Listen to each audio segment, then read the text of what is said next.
pour compenser les faibles prix de vente et l'augmentation constante des charges de production. Pourtant, elles ne pourront pas continuer à toujours s'agrandir et investir dans du capital indéfiniment sans quitter le modèle familial. Il s'agira alors d'un modèle d'agriculture capitaliste, car seuls des investisseurs pourront racheter ce type de ferme. L'agriculture ne serait alors plus une histoire de famille, mais d'investisseurs. Elle ne serait plus familiale, mais capitaliste. L'agriculteur ne serait plus un chef d'exploitation préoccupé de la pérennité de sa production, mais un simple exécutant ouvrier.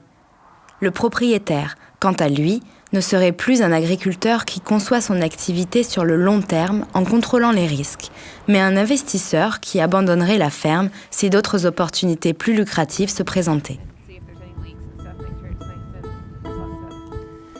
Après avoir vu la force de développement de l'agriculture familiale lorsque les marchés sont stables et rémunérateurs, que penser de la tendance actuelle qui est de supprimer les barrières tarifaires sur les denrées agricoles ?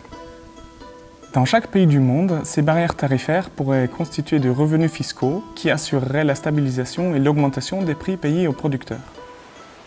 Peut-être n'est-il pas romantique de vouloir soutenir une agriculture familiale paysanne qui pratiquerait l'agroécologie et vendrait ses produits localement tout en pouvant vivre décemment de son travail.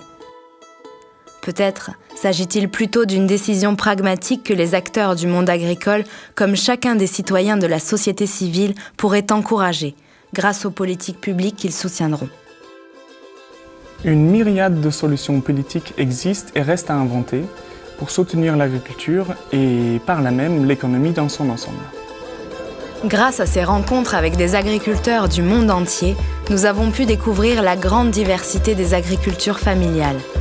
Qu'ils aient une houe, un bœuf ou un tracteur, avec des histoires différentes, sous des climats et des sols variés, ceux qui sèment arrivent à vivre, à survivre et à nourrir l'humanité depuis des millénaires. Malgré les changements et les évolutions de notre société, ces familles d'agriculteurs ont su nourrir la planète et ont encore les capacités d'assurer notre avenir. La vraie question n'est peut-être pas de savoir qui nous nourrira demain, mais plutôt comment nos sociétés aideront ceux qui s'aiment à cultiver l'avenir.